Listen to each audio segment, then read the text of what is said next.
I never imagined that coming home a day early from a work trip would unravel everything I thought I knew about my family. It was a quiet Friday afternoon when I pulled into our driveway, excited to surprise my husband, Ryan, and our two kids. The house looked peaceful from the outside, curtains drawn, flowers blooming in the front yard. But as I stepped out of the car with my suitcase, a strange smell hit me. Smoke, sharp and acrid, coming from the backyard. Curious, I left my bags and walked around the side gate. That's when I saw her, my mother-in-law Evelyn, crouched over a small fire pit, frantically feeding documents into the flames. Her face was twisted in concentration, almost panic. She didn't notice me at first. "Evelyn?" I called softly, stepping closer. She jumped, spinning around with wide eyes, papers still clutched to her hand. "Lauren, you're home early." Her voice trembled. Ashes floated up as another page curled and blackened. I glanced at the fire. Official-looking documents, some with seals, others with my late father-in-law's name visible before they burned. "What are you doing?" I asked, my stomach tightening. She forced a laugh, kicking dirt over the flames to smother them. "Just clearing out some old junk of George's, nothing important." But her eyes darted away, and I knew she was lying. My name is Lauren, and for the last 8 years, I'd been married to Ryan, the man I thought was my forever. He was kind, hard-working, a devoted father to our 6-year-old twins, Sophia and Noah. We lived in the family home his parents had left him, a beautiful Victorian house full of memories. When George passed 2 years ago from a sudden heart attack, Evelyn moved into the guest suite to help with the kids. I welcomed it at first. She cooked, babysat, made life easier. Ryan adored her. "She's all the family I have left besides you." "And the kids," he'd say. But lately things felt off. Evelyn had become possessive about the house, making comments like this was George's pride and joy whenever I suggested updates. And Ryan started deferring to her on big decisions, finances, renovations, even our vacation plans. That day, after she doused the fire, Evelyn hurried inside, claiming a headache. I couldn't shake the unease. While the kids napped and Ryan was still at work, I slipped out to the cool fire pit. Sifting through the ashes with a stick, I found fragments, part of a will, dated just months before George died, with signatures. My name was mentioned alongside Ryan's as equal heirs to the house and savings. Another scrap mentioned a trust for the grandchildren. My heart raced. Why burn this? I pocketed the charred pieces and went inside to search Evelyn's room while she showered. In her desk drawer, hidden under scarves, I found more documents, a second will, newer, leaving everything solely to Ryan. And a codicil that would cut me out entirely in case of divorce, citing marital misconduct. I confronted Evelyn that evening when Ryan got home. She denied everything at first, calling me paranoid. But when I showed the fragments, her face crumpled. Ryan looked confused. "Mom, what's going on?" Evelyn burst into tears. "I was protecting you, son. Your wife. She's been talking to lawyers. I overheard her planning to take the house, the kids, everything." I was stunned. "That's not true," I shouted. Ryan's eyes hardened. "Lauren, have you been seeing someone behind my back?" The accusation hit like a slap. That night, he slept in the guest room. The rift had begun, and I had no idea how deep it went. The next few days were tense. Ryan barely spoke to me, siding with Evelyn every time I tried to explain. "She's grieving, Lauren. Give her space," he'd say. But I couldn't let it go. Those documents proved something was wrong. I took photos of the ashes and fragments. Then quietly contacted a lawyer friend, Jessica, who specialized in estate law. She agreed to meet discreetly. Over coffee, I showed her everything. Her eyes widened. "Lauren, this looks like forgery. The original will included you fully, but this second one, the signature on George's name, looks off. And why burn evidence unless someone's hiding something?" Jessica dug deeper, pulling public records. George's original will, filed after his death, left the house jointly to Ryan and me, with Evelyn getting a life estate in the guest suite.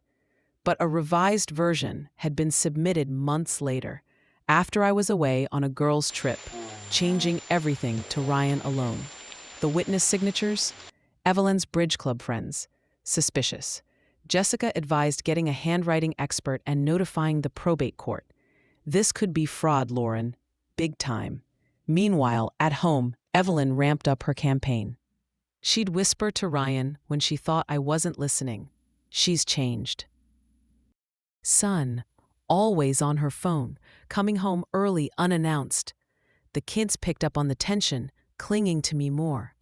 Ryan started checking my phone, questioning my late work nights. One evening, he confronted me.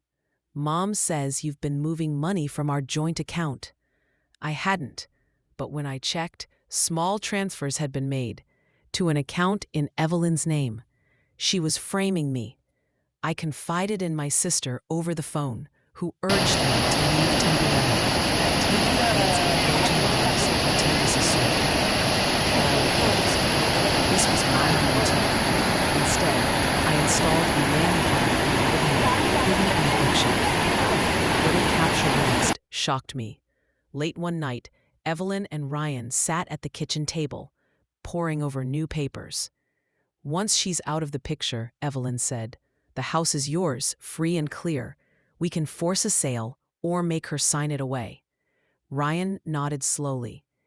If she fights the divorce, we use the affair. Evidence. They'd fabricated emails. Fake texts on a burner phone, proof I was cheating. I felt betrayed beyond words. Ryan, my partner, my love, conspiring with his mother to steal my home and children? For what? Greed? Evelyn had always resented that George included me in the will, seeing me as an outsider taking her son's inheritance. The forged will was her way to correct it. I gathered all evidence, cam footage, bank records, photos. Jessica filed an emergency motion to freeze any property changes and open an investigation into probate fraud. The fallout was immediate. Ryan was furious when served papers. "You're destroying our family," he yelled. Evelyn played victim, crying to relatives that I was cruel and money-hungry. But the truth was emerging. The court hearing was a nightmare. Evelyn and Ryan sat on one side, stone-faced, while I sat with Jessica and the kids' guardian ad litem. The judge reviewed the evidence, the charred fragments matching the original will, handwriting analysis showing George's signature. On the second will was forged, likely by Evelyn, and the nanny cam footage of their plotting. Evelyn broke down, claiming she only wanted to protect her son. Ryan looked defeated, whispering he'd gone along to keep peace. The judge ruled in my favor. The forged will invalidated, original reinstated, joint ownership confirmed. Evelyn was charged with forgery and fraud, Ryan with conspiracy. The house remained ours, but I filed for divorce immediately. Ryan begged for forgiveness, saying Evelyn manipulated him. "She's my mom, Lauren. I was scared of losing everything." But trust was shattered. Custody was joint, but I got primary residence. Evelyn's trial came months later. She was convicted, sentenced to probation and restitution. Ryan lost his job from the scandal, moved into a small apartment. The kids struggled at first, but therapy helped. I sold the Victorian house.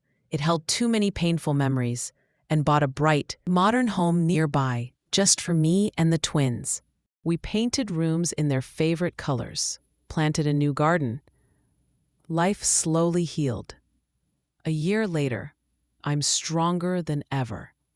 Sophia and Noah are thriving, excelling in school, laughing again.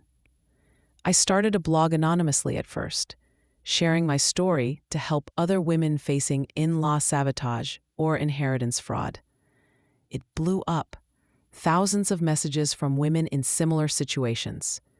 I turned it into a support group, partnering with lawyers for free advice sessions. Ryan sees the kids on weekends, civil but distant. He apologized sincerely once, admitting his weakness.